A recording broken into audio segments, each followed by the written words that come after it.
하나님의 말씀 봉독합니다. 하나님의 말씀은 창세기 5장 18절에서 24절 말씀입니다. 창세기 5장 18절에서 24절 말씀 되겠습니다. 창세기 5장 18절에서 24절까지 말씀 6페이지입니다. 창세기 5장 18절에서 24절 말씀 같이 합독합니다. 5장 8절입니다. 5장 18절에서 24절 말씀. 야레다레는 162세의 에녹을 낳았고 에녹을 낳은 후 800년을 지내며 자녀들을 낳았으며 그는 962세를 살고 죽었더라. 에녹은 65세에 무드셀라를 낳았고 무드셀라를 낳은 후 300년을 하나님과 동행하며 자녀들을 낳았으며 그는 365세를 살았더라. 에녹이 하나님과 동행하더니 하나님이 그를 데려가심으로 세상에 있지 아니하였더라. 아멘. 할렐루야. 오늘도 하나님과 동행하는 여러분들이 되시기를 바랍니다. 이 하루 우리 인사하십시다. 동행의 축복을 누립시다. 동행의 축복을 누립시다. 오늘 하나님께서는 창세기 5장 18절에서 24절의 말씀을 우리에게 허락해 주셨습니다. 오늘 같이 은혜 받고 하는 말씀은 동행의 비밀이라는 제목으로 은혜를 나누고자 합니다. 오늘 본문에 보면은 독특한 사람이 등장을 합니다. 이 본문에 등장하는 독특한 사람은 에녹이라는 사람입니다. 이 에녹이라는 사람은 육신의 죽음을 맛보지 않고 하나님께로 들림받아서 올라간 외로 독특한 사람이 되겠습니다. 이 본문에 등장하는 에녹의 행적에 대한 기록은 성경에서 전혀 찾아볼 수가 없습니다. 그런데 그는 특이한 이력을 가지고 있는 것입니다. 300년 동안 하나님과 동행했다. 301년도 아니고 2년도 아니고 300년 동안 하나님과 동행했다라는 것입니다. 그래서 그 기록이 오늘 이 창세기 5장에 기록이 되어져 있습니다. 또 그 기록이 어디에 있느냐 하면은 히브리서 11장에 기록이 되어져 있습니다. 여러분들이 아시다시피 히브리서 11장은 믿음의 장이라고 할 수가 있습니다. 믿음의 거장, 즉 믿음의 위인들에 대하여 11장에는 기록을 하고 있는 것입니다. 그래서 이 히브리서 기자는 구약의 인물 중 에녹에 대해서 히브리서 11장에 기록을 해놨습니다. 300년 동안 하나님과 동행하다가 죽음을 보지 않고 옮겨졌다라는 것입니다. 그래서 이 창세기 5장에 기록이 되어 있고 히브리서 11장에 에녹이라는 이름이 등장하고 기록이 되어져 있습니다. 300년 동안 하나님과 동행하다가 죽음을 보지 않고 옮겨졌다, 이렇게 말씀하고 있습니다. 이것이 에녹이 가지고 있는 특이한 이력이라고 볼 수가 있습니다. 오늘 본문 창세기 5장 24절을 보면은 에녹이 하나님과 동행하더니 하나님이 그를 데려가심으로 세상에 있지 아니하였다라고 기록이 되어져 있습니다. 하나님이 데려가셨다. 육신의 죽음을 맛보지 않고 살아있는 상태로 하나님이 데려가셨다라고 말씀하고 있습니다. 이 창세기 5장에는 아담의 족보가 기록이 되어지고 있어요. 아담의 계보가 기록이 되어지고 있습니다. 아담이 죄를 지은 후에 인간에게 죽음이 시작이 되었다는 것을 우리는 알 수가 있습니다. 그래서 창세기 5장은 죽음의 역사라고 할 수가 있습니다. 죽음이라는 것은 인간에게 찾아온 죄에 대한 대가, 하나님의 저주로 죽음이 찾아온 것입니다. 그래서 이 죽음이라는 것은 누구도 피할 수가 없다라는 것입니다. 이 땅에 살아있는 사람 중에 죽음을 맛보지 않는 사람은 없다라는 것이죠. 믿음의 조상인 아브라함도 죽었습니다. 이스라엘의 영웅 모세도 죽었습니다. 구원받은 성도들도 마찬가지입니다. 죽었습니다. 위대한 사역자였던 바로 바울 사도도 죽었습니다. 모든 예수님의 제자들도 다 죽었습니다. 이 죽음의 저주로서 이 죽음은 우리에게는 없다라는 것입니다. 왜? 우리는 죽으면 천국에 가는 것입니다. 그러나 저주의 흔적은 우리에게 남아있는 것입니다. 그것이 바로 육신의 죽음의 과정이라는 것입니다. 그래서 우리는 이 죽음을 가지고 멸절이 아니라는 것입니다. 시작이라는 것입니다. 새로운 시작이라는 것입니다. 그래서 죽음의 과정이라는 것은 우리에게 저주의 흔적으로 남겨져 있는 하나의 흔적 정도라고 여러분들이 생각을 하시면 되겠습니다. 그래서 성도들에게 있어서 죽음은 천국으로 가는 출입구가 되는 것입니다. 육신의 죽음을 통과해야만이 우리는 천국에 입성할 수가 있다는 것입니다. 반드시 출입구를 지나야 되는 것입니다. 죽음을 경험을 해야 된다는 것입니다. 그런데 오늘 본문에 등장하는 에녹이라는 사람은 죽음을 경험하지 않았습니다. 이것은 매우 특별한 일이라고 할 수가 있습니다. 여기에 우리는 비밀이 있다는 것입니다. 비밀의 핵심은 바로 무엇일까요? 하나님과 동행했다라는 것입니다. 이것이 바로 비밀의 핵심입니다. 하나님과 동행했다라는 것입니다. 에녹은 한두 해 동안 하나님과 동행한 것이 아니라는 것입니다. 300년 동안 하루같이 하나님과 동행하였다라는 것입니다. 이것이 에녹이 하나님과의 매우 특별한 관계에 있었다라는 것을 우리는 알 수가 있는 것입니다.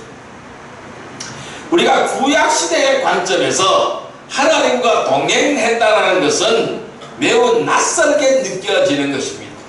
우리는 신약시대에 와서 오늘 우리는 하나님과 동행한다는 말은 뭘까요? 그냥 평범하게 우리가 생각하게 되는 것입니다. 왜? 우리의 하나님의 영이신 주님의 영이신 성령님이 늘 우리와 함께 하시기 때문에 우리는 지금 현재 성령님과 함께 동행하는 삶을 살고 있는 것입니다. 주님과 동행하는 삶을 살고 있는 것입니다. 그래서 신약시대 성도들에게는 그냥 하나님과 동행한다는 것은 일상적인 일이에요. 그런데 구약시대의 관점에서 봤을 때에 하나님과 동행한다는 것은 매우 낯설게 느껴지는 사건이라는 것입니다. 이 구약시대에는 종교적인 활동을 통해서 하나님을 경험할 뿐이라는 것입니다. 그래서 구약시대는 여러가지 제사제도가 있어요. 그 다음에 절기라는 제도가 있습니다. 그것을 통해서 그건 다 뭘까요? 종교생활이죠. 그 종교생활을 통해서 하나님의 살아계심을 체험하고 경험한다는 것입니다. 그러나 하나님과 동행이 경험하는 것하고 하나님과 동행한다는 것은 매우 다른 점이라는 것입니다. 그래서 구약시대는 하나님과 동행했다는 것은 매우 낯설게 느껴지는 사건이다라고 말씀드릴 수가 있습니다. 에녹이 300년 동안 하나님과 동행했다라는 것에서 에녹은 구약시대의 사람이었지만은 신약시대의 삶을 살았던 사람임을 우리는 알아야 된다는 것입니다. 그는 지상에서의 삶을 어떤 삶을 살았느냐? 천상의 삶을 살았다는 것입니다. 하늘나라의 삶을 살았다는 것입니다. 이처럼 하나님과 동행하는 삶은 가장 복되고 안전한 삶입니다. 오늘 우리 이 신약시대 우리 성도들도 하나님과 동행한다는 삶은 가장 복되고 행복한 삶인 줄 믿습니다. 오늘 본문 24절에 에녹이 300년을 하나님과 동행하며 자녀들을 낳았다라고 기록하고 있어요. 300년 동안 하나님과 동행하며 자녀들을 낳았다라는 것입니다. 여러분, 동행이라는 의미는 바로 뭘까요? 히브리어 원문을 해석을 하면은 이 히브리어 원문의 의미는 친교라고 할 수가 있어요. 또한 히브리서 원문의 의미는 우정, 친밀, 사랑, 그리고 교통이라는 의미를 가지고 있습니다. 그러니까 친교, 교통, 사랑, 이런 친밀, 이러한 의미를 가지고 있는 단어가 동행이라는 단어인 것입니다. 그래서 그 말을 풀이를 한다면 300년 동안 하나님과 떨어지지 않고 하나님과 친밀하게 교제하고 그리고 하나님의 뜻대로 살았다라는 것입니다. 하나님이 원하는 뜻대로 하나님과 교제하며 친밀하게 지내면서 살아왔다라는 것을 말씀하고 있는 것입니다. 우리가 이렇게만 살 수 있다면 그 사람은 하나님의 가장 귀한 사람이라고 할 수가 있습니다. 그렇다면 우리는 에녹은 어떻게 하나님과 동행을 했는가? 동행의 방법은 무엇이었을까요? 이 동행의 방법에 대해서 한번 살펴보도록 하겠습니다. 첫째, 이 동행의 방법은 경건한 환경이었습니다. 따라할까요? 경건한 환경. 이 경건한 환경으로 삶을 살아왔다는 것입니다. 자, 창세기 5장 18절에서 20절 말씀을 같이 읽어봅니다. 야렛은 162세에 에녹을 낳았고 에녹을 낳은 후 800년을 지내며 자녀들을 낳았으며 그는 962세를 살고 죽었더라. 다시 한번 읽습니다. 야렛은 162세에 에녹을 낳았고 에녹을 낳은 후 800년을 지내며 자녀들을 낳았으며 그는 962세를 살고 죽었더라 라고 기록을 하고 있습니다. 여기 이 말씀에서 보면은 에녹의 아버지를 소개하고 있습니다. 에녹의 아버지는 누굽니까? 야렛이라고 소개하고 있죠. 이 에녹의 아버지를 소개하고 있지만은 우리가 알아야 할 것은 창세기 5장은 고대 족장들의 계보인 겁니다. 그래서 세 계통의 경건한 족보였다라는 사실입니다. 여러분들이 아시다시피 이 아담에게는 아들이 있었죠. 누가 있었습니까? 맏아들이 가인이었습니다. 그리고 둘째 아들이 누구였을까요? 아벨이었습니다. 그런데 가인이 누구를 죽였습니까? 동생 아벨을 죽여버렸죠. 그래서 하나님은 그 가인으로서 대를 잇지 않게 하시고 새로운 아들을 주셨습니다. 그 새로운 아들이 누굽니까? 셋이라는 아들입니다. 그래서 이 셋의 계보가 이어지게 되는 것입니다. 이 셋의 계보는 경건한 족보인 거예요. 경건한 계보인 것입니다. 그래서 경건한 백성 셋의 후예들이라고 할 수가 있습니다. 그들은 이 세 계통의 경건한 후예들은 어떻게 살아왔을까요? 그들은 늘 하나님과 동행하며 예배하는 삶을 살아왔습니다. 자, 어떤 사람들은 이들이 자녀만 많이 낳고 오래 살다가 죽은 것 말고는 한 일이 무엇이냐고 악평하는 사람도 있습니다.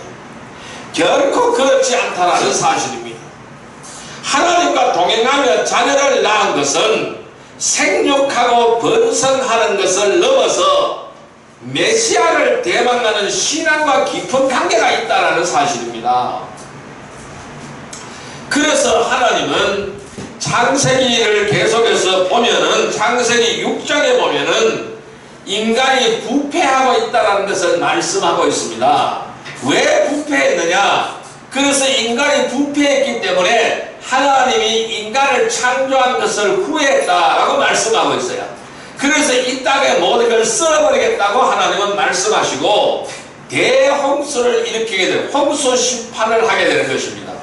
그럼 이 홍수 심판에서 살아남은 사람은 누굽니까? 노아이고 노아를 통하여 후세를 있게 만들겠다라고 하나님은 말씀하셨습니다. 그럼 이 노아는 누굴까요? 이 노아라는 사람은 역시 경건한 백성인 셋의 후예라는 것입니다. 그런데 이 사람들을 성경에서는 뭐라고 표시하고 있어요? 바로 하나님의 아들들이라고 표시하고 있는 것입니다. 이 하나님의 아들들이 사람의 딸들의 아름다움을 보고 거기에 취해서 그들하고 피를 섞었다라고 말씀하고 있어요. 혼잡하게 만들었다고 말씀하고 있어요. 그래서 어떻게 됐습니까? 네피림이 탄생했다. 고대 거린족입니다. 네피림입니다. 짐승이라고 번역을 합니다. 그래서 이 네피림이 탄생했다고 여기서 창세기 6장에서는 말씀하고 있습니다. 그러면은 사람의 딸들은 누굴까요? 하나님의 아들들이 있고 사람의 딸들은 누굴까요? 바로 가인의 후손들을 얘기하는 것입니다. 경건하지 못한 가인의 후손들을 얘기하는 것입니다. 그 사람들을 사람의 딸들이라고 말씀하고 있는 거예요. 가인이라고 해서 후손이 없었겠어요? 후손이 많이 있어요. 그래서 그 가인의 딸들과 바로 셋의 아들들이 혼잡하게 만들었다는 것입니다. 그래서 죄악이 다시 잉태되기 시작을 했다는 것이죠. 그만큼 이 세 계통의 이 계보는 경건한 족보인 것입니다. 어떤 사람들은 이들이 자녀만 많이 낳고 살았다고 말하죠. 악평하지만 결코 그렇지 않다는 것입니다. 하나님과 동행을 했고 생육하고 번성하는 것을 넘어서서 메시아를 대망하는 이러한 신앙을 가지고 있었다는 것을 알 수가 있습니다. 여러분, 창세기 3장 15절의 말씀을 한번 볼까요? 4페이지입니다. 창세기 3장 15절의 말씀 같이 읽습니다. 내가 너로 여자가 원수가 되게 하고 내 후손도 여자의 후손과 원수가 되게 하리니 여자의 후손은 내 머리를 상하게 할 것이요 너는 그의 발꿈치를 상하게 할 것이라 하시고, 자, 창세기 3장에 이미 바로 하나님은 여자의 후손을 통하여 인류를 구원할 것이라는 사실을 여기서 밝히고 있는 것입니다. 그렇다면은 이 셋의 후예들은 이 메시아가 오신다는 이 사실을 믿고 열심히 믿음 생활을 했던 이 신앙과 깊은 관계가 있는 사람들이라는 것입니다. 그렇기 때문에 하나님과 동행하는 것입니다. 이 언약대로 여인의 자손에서 메시아가 날 것이라는 예언을 믿고 있었기 때문에 그러기에 그들의 자녀들은 예수님을 키우듯이 신앙으로 키워나갔을 것입니다. 경건한 족장들이었다는 사실입니다. 그런데 이 에녹은 이러한 족장들이 포진한 가운데 있었다는 것입니다. 그때에 아마 아담도 살아 있었을 것입니다. 아담이 105살에 에노스를 낳고 에노스는 90세에 게난을 낳고 게난은 70세에 마할랄레를 낳고 마할랄레는 65세에 야렛을 낳고 야렛은 162세에 에녹을 낳았기 때문에 계산해 보면은 아담의 나이가 488세밖에 되지 않는다는 사실입니다. 아담은 930살을 살았어요. 930년을 살았으므로 그 나이가 절반밖에 되지 않던 때이기 때문에 경건한 조상들의 영적인 봉사와 그 영적인 사랑을 충분히 예상할 수 있었다라는 사실입니다. 자, 그러면은 오늘로 비교하면은 교회 안에 들어와 있었다라는 사실입니다. 그러한 경건한 족장들 사이에 누가 있었다는 거예요? 에녹이 있었다라는 거예요. 그러므로 경건한 분위기, 경건한 환경 속에 하나님을 잘 섬기는 환경 속에 그가 있었다라는 사실입니다. 그럼 오늘날로 비교하면은 교회 속에 있었다라는 사실이죠. 그러므로 오늘 우리는 교회 생활을 잘 하는 것이 굉장히 중요하다는 것입니다. 교회는 예수 그리스도의 터전 위에 세워졌지만은 신구약의 선지자들과 사도들과 성도들의 신앙의 업적의 혜택을 우리가 받고 있다는 것입니다. 그래서 더 빛나고 있다는 사실이죠. 그래서 교회는 모이고 예배하고 사랑하고 기도하고 가르치고 전도하는 것이 바로 교회의 의무가 되는 것입니다. 그것이 바로 교회 생활이라는 것입니다. 그래서 우리는 이 교회 생활 속에서 우리의 신앙을 키워나가고 교회 생활 속에서 우리의 신앙을 유지시키고 발전시키고 전승시켜야 된다는 것입니다. 그것이 어디서 이루어집니까? 교회 안에서 이루어진다는 것입니다. 그래서 에베소서 4장 12절 13절에는 이렇게 말씀합니다. 이에 성도를 온전하게 하여 봉사의 일을 하게 하며 그리스도의 몸을 세우려 하심이라. 우리가 다 하나님의 아들을 믿는 것과 아는 일에 하나가 되어서 온전한 사람을 이루어 그리스도의 장성한 분량이 충만한 데까지 이르리라고 말씀을 했습니다.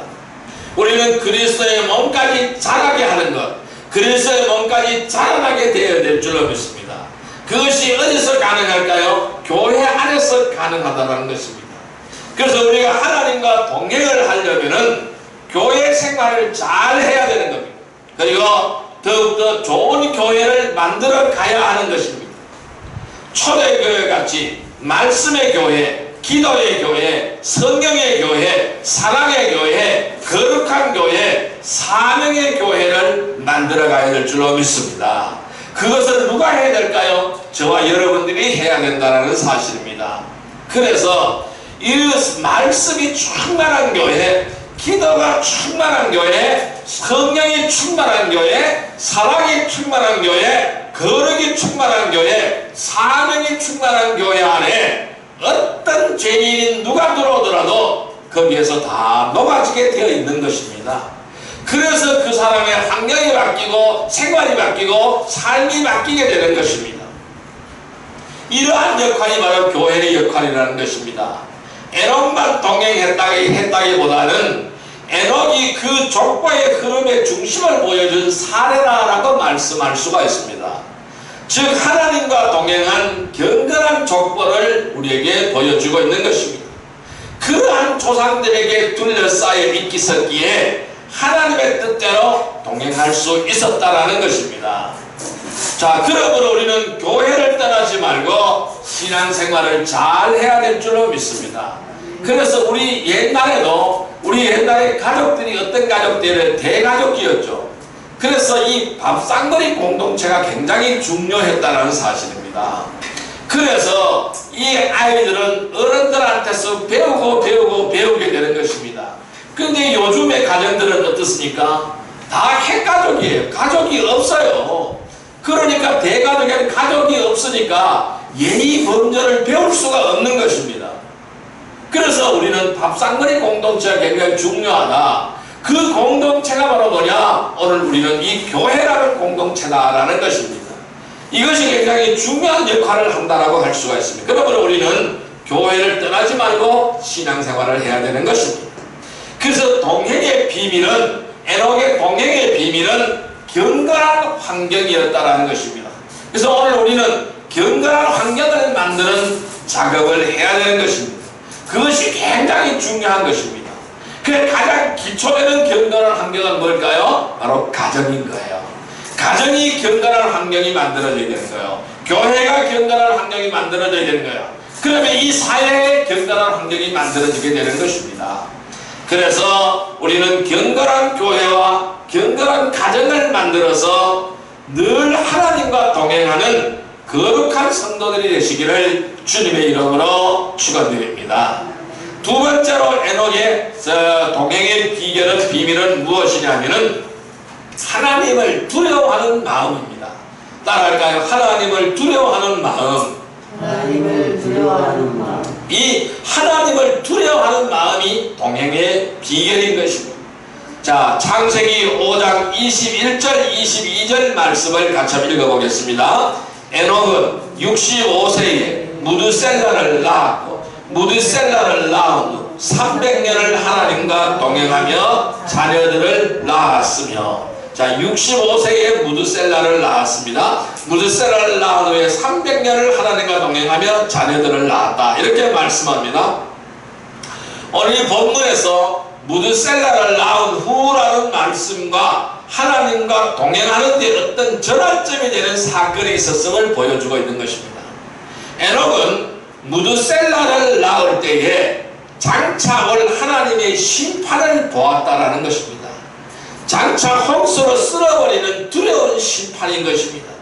그래서 유다서 1장 14절 15절에 보면은 아담의 7세손 에녹이 사람들에게 대하여도 예언하여 이르되 보라, 주께서 그 수많은 거룩한 자와 함께 임하셨나니 이는 무사람을 심판하사 모든 경건치 않는 자의 경건치 않게 행한 모든 경건치 않은 일과 또 경건치 않는 죄인의 주께 거슬려 한 모든 강팍한 말을 인하여 저희를 정죄하려 하심이라 하였느니라 라고 말씀을 했습니다. 여기 유다서에 보니까 이 심판의 사실을, 하나님이 심판한다는 사실을 바로 아담의 7세손 에녹은 알고 있었다라고 말씀하고 있는 것입니다. 이 유다서에 그렇게 기록이 되어 있는 거예요. 자, 그런데 바로 그 심판의 때가 언제냐 하면은 무두셀라가 죽을 때라는 것입니다. 이 심판의 때는 무두셀라가 죽을 때라는 사실입니다. 실제로 계산해 보면은 에녹은 65살에 무두셀라를 낳았습니다. 무두셀라는 187세에 나멕을 낳았습니다. 나멕은 182세에 노아를 낳았습니다. 그러면 노아의 할아버지가 누굽니까? 바로 이 에녹이라는 말씀이에요. 그 노아의 자손이, 저 조상이 누구냐 하면은 에녹이라는 사실이라는 사실입니다. 에녹은 무두셀라를 낳았고 무두셀라가 나멕을 낳았습니다. 그러면 나멕은 누구를 낳았어요? 노아를 낳았습니다. 노아의 아버지는 나멕, 노아의 할아버지는 무두셀라, 노아의 증조 할아버지는 에녹이라는 사실입니다. 이렇게 계보가 내려가고 있습니다. 자, 이 노아가 태어났을 때에 무두셀라의 나이는 369살입니다. 369살입니다. 자, 그럼 여기서 187 더하기 182 더하기를 하면은 노아가 600세. 여기서 계산하면 그때가 무두셀라가 969살이었습니다. 그 해에 홍수가 시작이 되었다라고 창세기 7장 11절에 기록을 하고 있습니다. 자, 이 글자 그대로 해석을 하면은 이 무두셀라라는 사람은 이름을 풀이를 하면 창 던지는 자였어요. 창 던지는 자. 이 마을을 지키던 창 던지는 사람이 죽으면은 그 마을은 점령을 당하게 되는 것이죠. 국가 안보가 무너지면은 나라가 무너지게 된다는 사실입니다. 이처럼 그가 죽으면은 심판의 시작이라는 것입니다. 그렇게 되어 왔다라는 것입니다. 에녹은 그 종말의 예언을 받은 사람이에요. 그 종말의 비참함을 영의 눈으로 보한 사람입니다. 그렇기 때문에 그는 항상 거룩한 두려움을 가지고 있었어요. 그리고 하나님과 동행하며 거룩하게 살아왔다는 것을 알 수가 있습니다. 이처럼 우리는 이 에녹처럼 영의 눈이 열려야 합니다. 히브리서 9장 27절에 사람이 한 번 죽는 것은 정하신 것이요 그 후에는 심판이 있으리라 라고 기록하고 있습니다. 마태복음 10장 28절에는 몸은 죽여도 영혼은 능히 죽이지 못하는 자들을 두려워하지 말고 오직 몸과 영혼을 능히 지옥에 멸하시는 자를 두려워하라 라고 말씀하고 있습니다. 즉 이 땅도 불로 멸망할 때가 오게 되어진다는 사실, 심판의 때가 점점 다가오고 있다는 사실입니다. 그래서 히브리서 12장 28절 29절 말씀을 보겠습니다. 368페이지입니다. 히브리서 12장 28절에서 29절 말씀을 보겠습니다. 히브리서 12장 28절에서 29절 말씀 368페이지를 보겠습니다. 같이 읽습니다. 그러므로 우리가 흔들리지 않는 나라를 받았은즉 은혜를 받자. 이로 말미암아 경건함과 두려움으로 하나님을 기쁘시게 섬길지니 우리 하나님은 소멸하는 분이십니다. 우리가 어떻게 하라고요? 하나님을 기쁘시게, 경건함과 두려움으로 하나님을 기쁘시게 섬기라 라고 말씀하고 있습니다. 왜? 하나님은 소멸하는 분이라고 말씀하고 있습니다. 그러므로 우리는 두려움으로 살아가기를 바랍니다. 두려움으로 경건함으로 살아가기를 바랍니다. 두려움을 가지고 살아가기를 바랍니다. 늘 경건한 삶이 되기를 바랍니다. 우리는 이 거룩한 두려움을 무엇이라고 표현할 수가 있을까요? 경건이라고 표현할 수가 있습니다. 이 거룩한 두려움을 가지고 있어야 됩니다. 즉 경건을 가지고 있어야 된다는 말씀입니다. 이 경건이 마음에 들어있어야 육체의 욕심으로 방탕하게 살지 않습니다. 이 경건함이 없으면은, 이 거룩한 두려움이 없으면은 육체의 욕심으로 방탕하게 살게 되어지는 것입니다. 우리는 하나님의 말씀대로 살아가기를 바랍니다. 경건한 두려움으로 하나님의 말씀대로 살아가기를 바랍니다. 경건으로 하나님께 나아가시기를 바랍니다. 우리는 심판의 하나님을 두려워하시기를 바랍니다. 그래야 죄악으로 살지 않기를 바랍니다. 영의 눈을 열어서 건강한 삶으로 늘 하나님과 동행하는 거룩한 성도들이 되시기를 주님의 이름으로 축원드립니다. 세 번째로 에녹은 어떻게 동행을 했을까요? 에녹은 자기를 포기하고 하나님의 중심으로 살았습니다. 따라할까요? 자기를 포기하고 하나님의 중심으로 사는 것이다. 하나님을 중심으로 사는 예, 자기를 포기하고 하나님 중심으로 사는 것이 하나님과 동행하는 비결이라고 말씀드릴 수 있습니다. 자, 창세기 5장 24절 말씀 같이 읽습니다. 에녹이 하나님과 동행하더니 하나님이 그를 데려가심으로 세상에 있지 아니하였더라. 다시 한번 읽습니다. 에녹이 하나님과 동행하더니 하나님이 그를 데려가심으로 세상에 있지 아니하였더라. 오늘 본문에 에녹이 하나님과 동행하였더니 하나님이 그를 데려가심으로 세상에 있지 않았다라고 말씀하고 있습니다. 이렇게 하신 것은 에녹이 그리스도의 승천과 성도들의 천국 생활의 예표라고 할 수가 있습니다. 예수님이 다시 오실 때 우리는 들림받아서 하늘로 올라가게 되는 줄 믿습니다. 그것이 예표인 줄 믿습니다. 이 에녹에 대한 하나님의 기쁘심에 대한 표현이라는 것입니다. 얼마나 하나님이 에녹이 기뻤으면 그를 산채로 그대로 들림받게 해서 올라갔을까요? 우리가 마지막 날 이 땅에 종말이 올 때에 하나님 앞에 들림받아 올라가는 그 예표를 우리에게 보여주신 것입니다. 그는 그만큼 자기를 포기하고 하나님 중심으로 살아왔다는 것을 알 수가 있습니다. 얼마나 하나님의 마음에 합했으면 하나님은 그를 산채로 들림받게 해서 올라갔을까요? 그만큼 자기를 포기하고 하나님 중심으로 살았다는 것입니다. 그 증거는요, 아모스 3장 3절에서 말씀하고 있습니다. 아모스 3장 3절의 말씀 볼까요?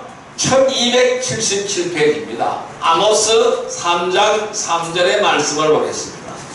아모스 3장 3절의 말씀입니다.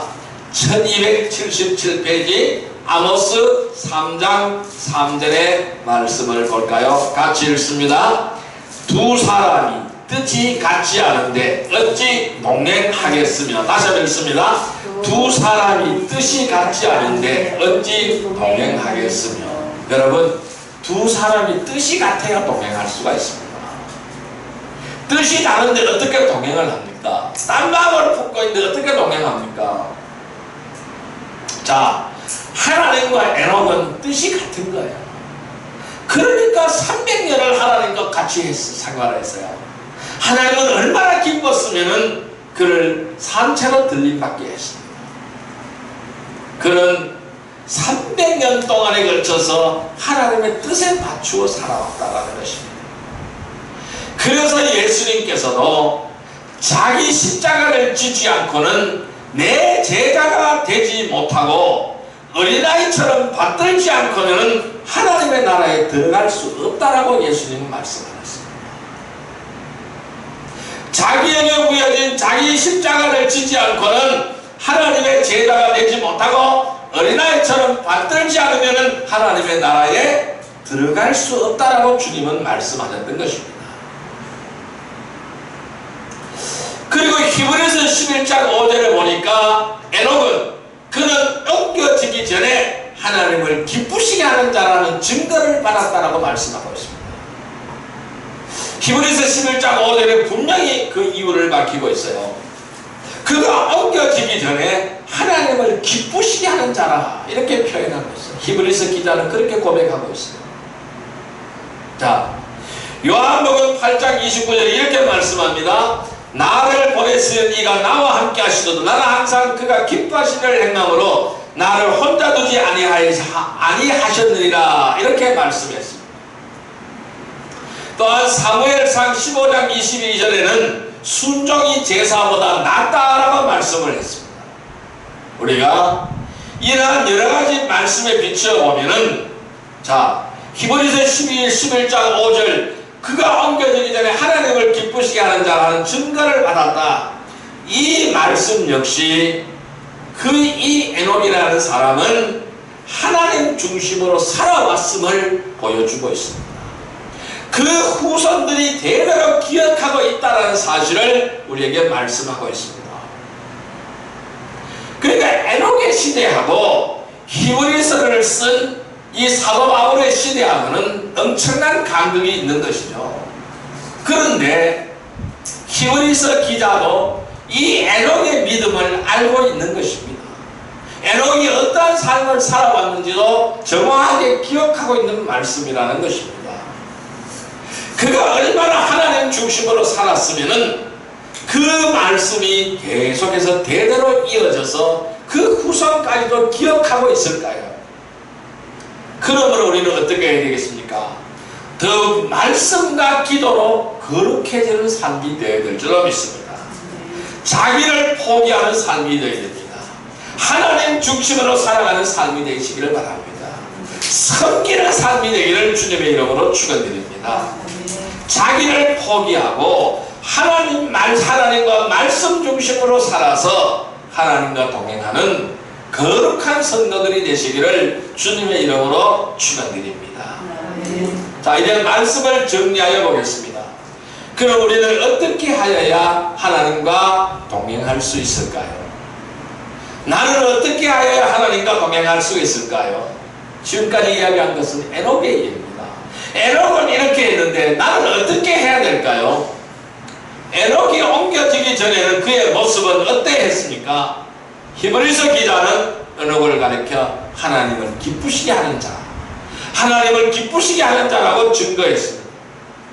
우리는 이 신앙생활을 하면서 하나님을 기쁘시게 해야 될 줄로 믿습니다.